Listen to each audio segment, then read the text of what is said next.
কিসের তরকারি হবে? কুমড়ো ছোলা ভিজিয়েছেন? ছোলা দিলে একটু ভালো লাগে। আর আলু ভাজা হবে? কচু ভাতে আমি কুমড়োর তরকারিটা বসিয়ে দিই।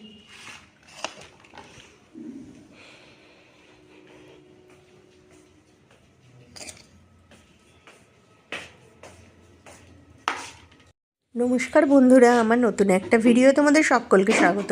তো দেখো, আজকের সকালে আমি রান্নাঘরে প্রথমেই ঢুকে জলখাবারের তরকারিটা বসিয়ে দিলাম। তো দেখলাম শাশুড়ি মা আজকে কুমড়ো কেটেছে। তো জলখাবারে কুমড়োর তরকারি হবে, তো তাতে ছোলা দিয়ে হবে। ছোলা দিয়ে কুমড়োর তরকারি খেতে কিন্তু ভালোই লাগে। কেননা দেখো, আমাদের নর্মালি রেগুলার আমাদের ঢ্যাঁড়স, পটল, কুমড়ো এগুলো কিন্তু সবাই খায়। সব সময় তো আর আমরা মুখরোচক খাবার খাই না। এবার রেগুলার যেগুলো আমি রান্না করি সেগুলো আমি তোমাদের সামনে তুলে ধরি। তো দেখো, প্রথমে আমি আলুটা সেদ্ধ বসিয়ে দিয়েছিলাম, আর এদিকে কুমড়োগুলো ভাজতে দেবো। তো বন্ধুরা, আমার ভিডিওগুলো তোমাদের কেমন লাগে অবশ্যই জানিও কিন্তু, কেননা তোমরা না কমেন্টসে জানালে আমি বুঝতে পারছি না যে আমার ভিডিওগুলো তোমাদের কেমন লাগছে। তো দেখো, এদিকে আমি আলুটা সেদ্ধ বসিয়ে দিলাম প্রেসারে, কেননা আলুটা প্রেসারে সেদ্ধ হয়ে গেলে তাড়াতাড়ি হয়ে যাবে তরকারিটা। তো তাই আলুটা আমি সেদ্ধ বসিয়ে দিলাম, আর সামান্য একটু এর মধ্যে নুন দিলাম। আর কুমড়োগুলো ভালো করে ভেজে নেবো। আর ছোলা দিলে এর মধ্যে ছোলাটাও আমি আলুর সাথে বসিয়ে দিলাম, কেননা তাহলে ভালো করে একসাথে সেদ্ধ হয়ে যাবে। আর এদিকে দেখো, কড়াইতে তেল গরম করে আমি কুমড়োগুলো ভাজতে দিয়ে দিলাম। তো একদিকে আলু সেদ্ধ বসালাম, আর আরেকদিকে কুমড়োটা আমি ভাজতে দিয়ে দিলাম।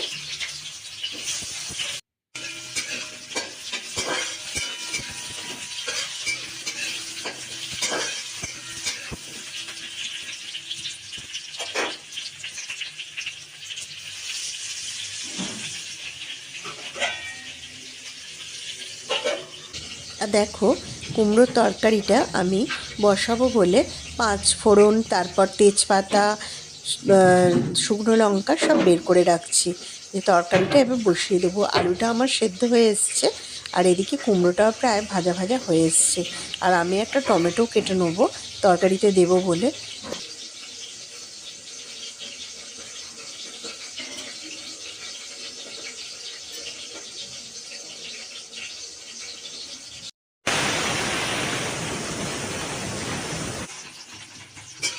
এদিকে দেখো, কুমড়োটা ভাজা হয়ে গেছে, আর আমি কুমড়ো ভাজাগুলোকে আমি তুলে নিচ্ছি, কেননা তরকারিটা বসাবো এই তেলেই। তরকারিটা আমি বসিয়ে দেবো। দেখো, কড়াইতে আরেকটু তেল দিয়ে তারপর শুকনো লঙ্কা, তেজপাতা, 5 ফোড়ন সব আমি ফোড়নে দিয়ে তরকারিটাকে বসিয়ে দেবো।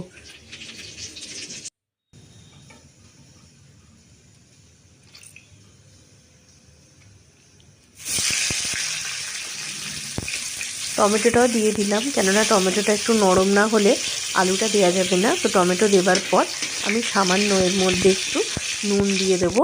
একটু নুন দিয়ে আমি এটাকে একটু ঢাকা দিয়ে দিলে তাহলে টমেটোগুলো খুব সহজে নরম হয়ে যাবে, আর তাড়াতাড়িও হবে। আর আলুটা তো সেদ্ধ করাই আছে। আর দেখো, একটু হলুদ গুঁড়ো দিয়েছিলাম, আর একটু লঙ্কা গুঁড়ো দিয়েছিলাম।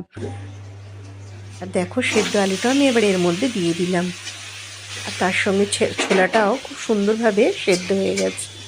আর তরকারিটা আমার দেখো প্রায় বসানো হয়ে গেছে। আর আমি আদা একটু ছেঁচে দিয়েছিলাম, আদা বাটা দিইনি। ছেঁচা আদাটা সত্যি খুব সুন্দর লাগে কুমড়োর তরকারিতে। কোনোদিন তোমরা দিয়ে দেখো, হয়তো তোমরাও দাও। তো মানে আমি তো এইভাবেই করি। আর দেখো, একটু মিষ্টি মিষ্টি হয় বলে একটু চিনিও দিলাম। আর লাস্টে ভাজা কুমড়োগুলো একদম নরম হয়েছিল, আমি সেই কুমড়োগুলো লাস্টের দিকে দিলাম। আর তরকারিটা প্রায় আমার হয়ে গেছে। দেখো, আমি ঘি দিয়ে নামিয়ে দিলাম। আর এবার দেখো, রুটিগুলো আমি সেঁকে নেবো, তাই চাটুটা ভালো করে পরিষ্কার করে আমি গ্যাসে বসিয়ে দিলাম। আর শাশুড়ি মা ওদিকে রুটিগুলো বেলছে। তো রুটিগুলো এক এক করে আমি করে নেবো। রেগুলার তো আমাদের রুটি হয়, তোমরা যারা আমাদের ভিডিও দেখো তো জানো যে আমি রেগুলারই রুটি করি। আর এদিকে দেখো, আমার তরকারিটা হয়ে গেছে। আর রেগুলার অনেক বাড়িতেই হয়তো মুড়ি খায়, কিন্তু আমাদের জানো তো মুড়ি হলে চলবে না, আমাদের রুটি করতেই হবে সকালবেলা। আর এদিকে দেখো, শাশুড়ি মা রুটিগুলো আমাকে বেলে দিচ্ছে। রুটিগুলো আমি সেঁকে নিলাম, তবে সকালবেলা অফিসের তাড়ায় রুটিটা কিন্তু অনেকটা টাইম লেগে যায়। তো দেখো রুটিগুলো সব আমি এক এক করে সেঁকে নিলাম। আর এদিকে দেখো আলু ভাজাও হবে ডালের সাথে। তো আলুটাও আমি ভাজতে দিয়ে দিলাম শুকনো লঙ্কা ফোড়ন দিয়ে।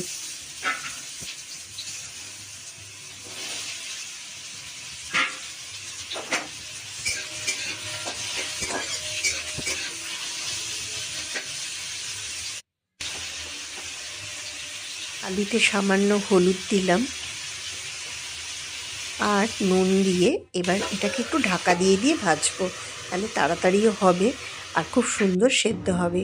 আর এদিকে দেখো কচু ভাতে করেছি, কচু ভাতেটা আমি মেখে নিলাম নুন তেল দিয়ে। তোমরা কে কে কে কচু ভাতে খাও আমাকে অবশ্যই জানাবে। অনেকে হয়তো ভাববে যে বাবা কচু ভাতে, কিন্তু দেখো সব কিছুই খাওয়া উচিত সবজি। তো আমরা তো সব রকমই খাই, আমি সেটাই তোমাদের দেখালাম। আর এদিকে দেখো টিফিনে ডিম ভাজা নিয়ে যাবে, সেটাও আমি করে নিলাম। আর দেখো আলু ভাজাটা আমার হয়ে গেছে। আর ওর টিফিনে আজকে ছিল রুটি, কুমড়োর তরকারি আর ডিমের অমলেট। আর দেখো ও স্নান সেরে চলে এসছে, ওকে আমি খেতে দিয়ে দিলাম, কেননা ওর অফিসের তাড়া। ও তাড়াতাড়ি করে খেয়ে অফিসে বেরিয়ে গেল। তো ভিডিওটা আমার এখানেই শেষ হলো। তো ভিডিওটা তোমাদের কেমন লাগলো অবশ্যই জানিও।